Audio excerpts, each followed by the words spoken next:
नमस्कार दोस्तों, मैं Premchandra. Welcome to my YouTube channel pre exam training.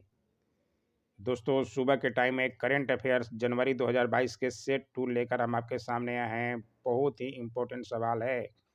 आपके आने वाले एग्ज़ामों में आपकी तैयारी में चार चाँद लगाने के लिए ये वीडियो है। ज़रूर देखिएगा पूरा वीडियो। लाइक तो बनता ही है दोस्तों।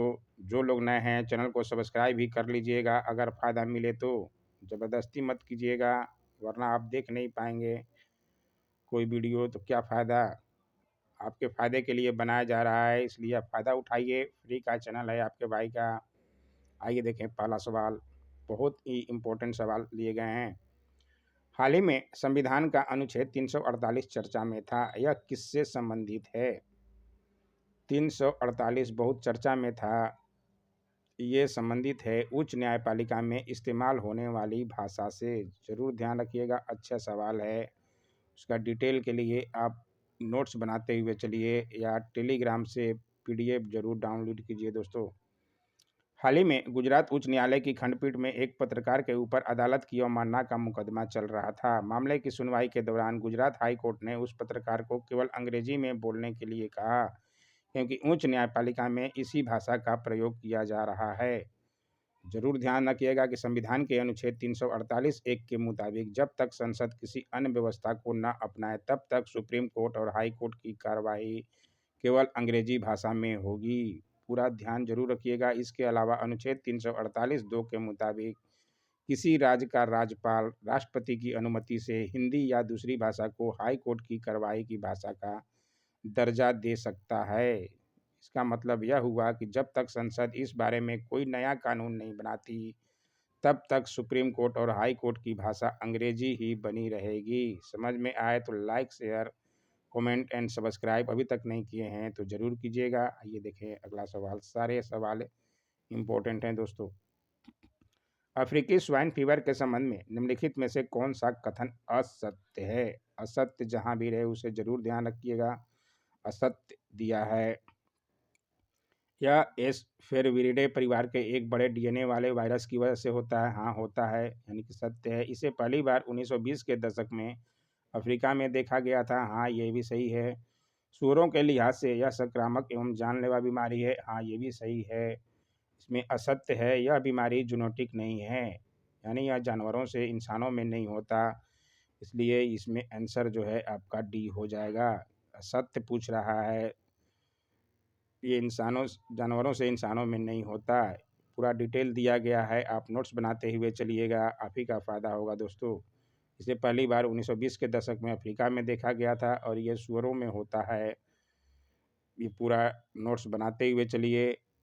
टेलीग्राम जरूर ज्वाइन कीजिए फ्री के पीडीएफ के लिए। आइए देखें अगला सवाल। हाल ही में किस देश ने 18 साल से छोटी लड़की के विवाह पर कानून बनाकर प्रतिबंध लगाने की घोषणा की है? बहुत ही इम्पोर्टेंट सवाल है। भारत में तो बहुत पहले से लगा हुआ है बाल विवाह पर रोक। अब 18 साल से 21 साल कर दिया गया है लड़कियों की आयु विवाह की। सबको पता होना चाहिए। ये करने वाले हैं अभी हाल ही में फिलीपींस देश। जरूर ध्यान रखिएगा, फिलीपींस देश में 18 साल से छोटी लड़की के विवाह पर कानून बनाया गया है, क्योंकि वहाँ बहुत बाल विवाह होता था। इसलिए ज़रूर ध्यान रखिएगा। अच्छे सवाल हैं ये। पूरा नोट्स बनाते हुए चलिए, स्क्रीनशॉट ले लीजिए, टेलीग्राम ज्वाइन कीजिए। पीडीएफ के लिए कैसे भी कीजिए, आपको याद रहना चाहिए। आरबीआई के किस पूर्व गवर्नर को एशियन इंफ्रास्ट्रक्चर इन्वेस्टमेंट बैंक का उपाध्यक्ष नियुक्त किया गया है? अच्छा सवाल है। Asian infrastructure investment bank AIIB का उपाध्यक्ष उर्जित पटेल को बनाया गया है। जरूर ध्यान रखिएगा। उर्जित पटेल इससे पहले आरबीआई के गवर्नर थे। वर्तमान में आरबीआई के गवर्नर शक्तिकांत दास हैं। उर्जित पटेल के बाद बने थे। जरूर ध्यान रखिएगा उनका नाम। ये देखिए, डिटेल के लिए आप नोट्स बनाते हुए चले। 24वें गवर्नर थे, ये भी जरूर ध्यान रखिएगा। उर्जित पटेल आरबीआई के अभी लेटेस्ट है ये न्यूज़, तो इन पे भी सवाल बन सकता है एग्जामों में। जरूर से जरूर नोट्स बनाइएगा। सूर्य नमस्कार के संबंध में निम्नलिखित में से कौन सा कथन सत्य है? कौन सा कथन सत्य है? अभी मकर संक्रांति के दिन सूर्य नमस्कार किया गया। 1 करोड़ लोगों ने किया। क्या यह 12 योगासनों का समूह है? नहीं, ये 8 योगासनों का समूह है। ज़रूर ध्यान रखिएगा। हाल ही में आयुष मंत्रालय द्वारा पहले वैश्विक सूर्य नमस्कार कार्यक्रम का आयोजन किया गया। हाँ, ये सही है, इसलिए इसमें केवल 2 सही है, इसलिए आंसर केवल 2 होगा। ज़रूर ध्यान रखिएगा, यह 12 योगासनों का समूह नहीं, 8 योगासनों का समूह है। ये देखिए डिटेल लिखा गया है, आप ज़रूर ध्यान रखिएगा। ये 8 सूर्य नमस्कार 8 आसनों का समूह है और ये पहले वैश्विक सूर्य नमस्कार कार्यक्रम में भाग लिया गया मकर संक्रांति के समय, इसलिए ज़रूर ध्यान रखिएगा। आयुष मंत्रालय द्वारा पूरा डिटेल आप ज़रूर लिखिए, नोट्स बनाइए, like share comment and subscribe जरूर कीजिए दोस्तों, यही मुझे चाहिए और कुछ नहीं। आइए देखें अगला सवाल। हाल ही में किस राज्य सरकार ने सिविल सेवा परीक्षा में आयु सीमा को 32 वर्ष से बढ़ाकर 38 वर्ष कर दिया गया है? यूपीएससी में अधिकतम उम्र जो है 32 साल था, लेकिन राज्य सरकार ने ये चेंज किया है और अपने राज्य के लोगों को 38 साल कर दिया है। किस राज्य सरकार ने किया है? करने वाले उड़ीसा राज्य सरकार है। जरूर ध्यान रखिएगा, अच्छा सवाल है ये सिविल सेवा परीक्षा पर। उड़ीसा सरकार ने सरकारी नौकरी के लिए अधिकतम उम्र सीमा 32 साल से बढ़ाकर 38 साल कर दी है। कैबिनेट की बैठक में इस फैसले पर मुहर लग गई है, इसलिए ध्यान जरूर रखिएगा। अभी सिविल सेवा की तैयारी कर ही रहे हैं, बीपीएससी कर रहे हैं, एमपीपीएससी की कर रहे हैं या किसी भी पीएससी की कर रहे हैं, जरूर ध्यान रखिएगा। किस राज्य सरकार ने निजी क्षेत्र में स्थानीय निवासियों के लिए 75% नौकरियां आरक्षित की है? अच्छा सवाल है ये भी। अपने स्थानीय निवासियों के लिए 75% नौकरियां आरक्षित करने वाले हरियाणा राज्य सरकार है। जरूर ध्यान रखिएगा, अच्छा सवाल है। आइए डिटेल में दिखाते हुए चले। हरियाणा के युवाओं को 15 जनवरी 2022 से प्राइवेट नौकरियों में 75% आरक्षण मिलना शुरू हो गया है। हालांकि यह नियम 30,000 रुपये तक की निजी नौकरियों पर ही लागू होगा, ये भी ध्यान रखिएगा। आइए देखिए, अच्छा सवाल आ गया एक और। हाल ही में किसे भारत का 73वां ग्रैंड मास्टर घोषित किया गया है? शतरंज में ग्रैंड मास्टर दिया जाता है, 73वां ग्रैंड मास्टर घोषित किया गया है भरत सुब्रमण्यम को। जरूर ध्यान रखिएगा, अच्छा सवाल है ये। भरत सुब्रमण्यम देश के 73वें ग्रैंड मास्टर बन गए हैं। अखिल भारतीय शतरंज संघ ने इसकी पुष्टि की है। यह शतरंज की दुनिया में दिया जाने वाला सर्वोच्च खिताब होता है। खिलाड़ी को ग्रैंड मास्टर का खिताब शतरंज की सर्वोच्च संस्था विश्व शतरंज महासंघ द्वारा दिया जाता है। जरूर ध्यान रखिएगा।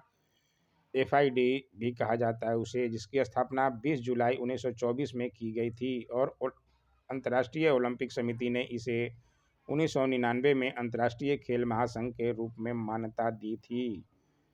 जरूर ध्यान रखिएगा, पूरा नोट्स बनाते हुए चलिएगा, आप ही का फायदा होगा दोस्तों। आइए देखें अगला सवाल।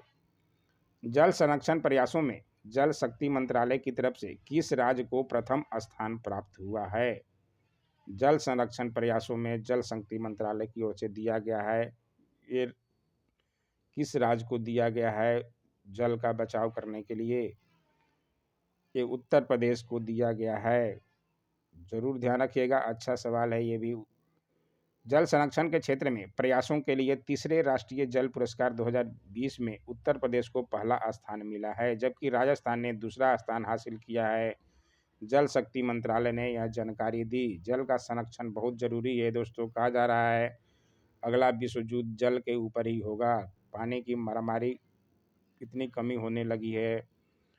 गोल्डन ग्लोब पुरस्कारों के संबंध में निम्नलिखित में से कौन सा कथन सत्य है?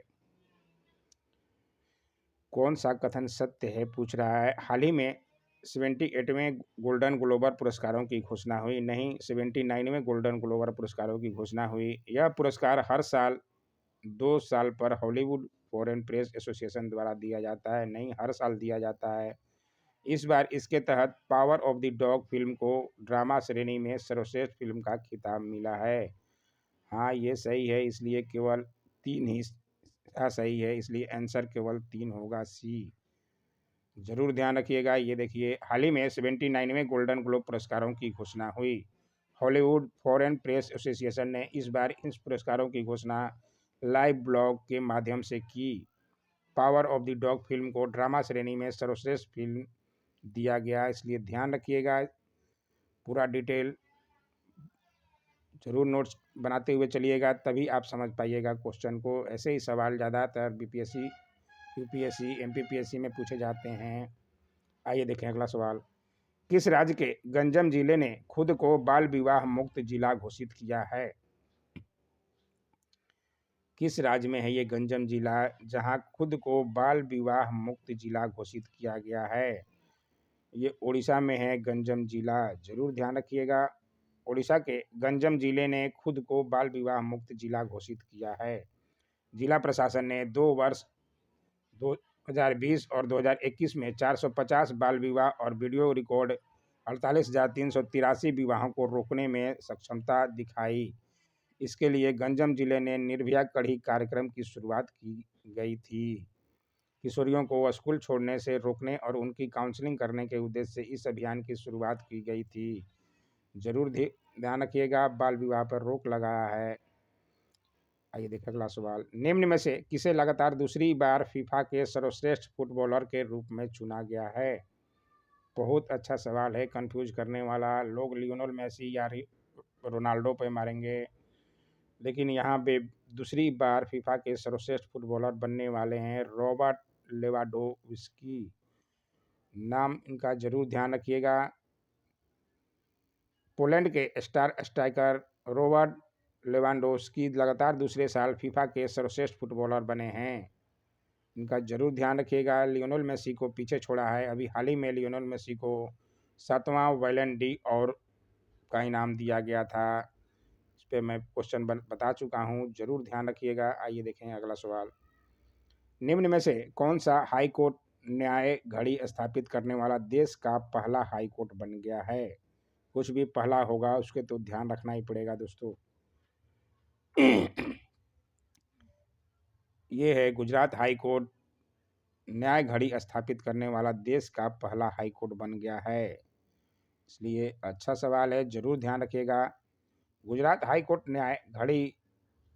न्याय घड़ी वाला देश का पहला राज्य बन गया है जहां अदालत परिसर के भीतर एक बाहरी डिस्प्ले एलईडी दीवार होगी जो मामलों के निपटारा और लंबित मामलों आदि को प्रदर्शित करता है, इसलिए जरूर ध्यान रखिएगा। आइए देखें अगला सवाल।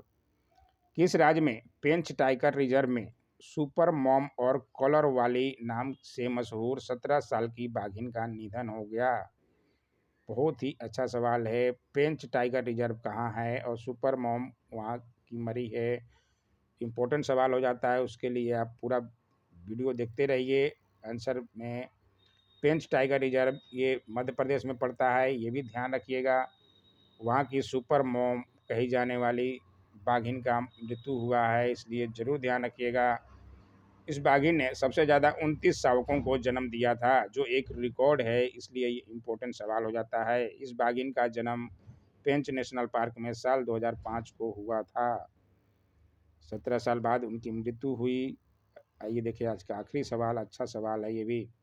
केंद्र सरकार ने 1 अक्टूबर 2022 से कितने एयर बैग अनिवार्य करने की प्रक्रिया शुरू कर दी है?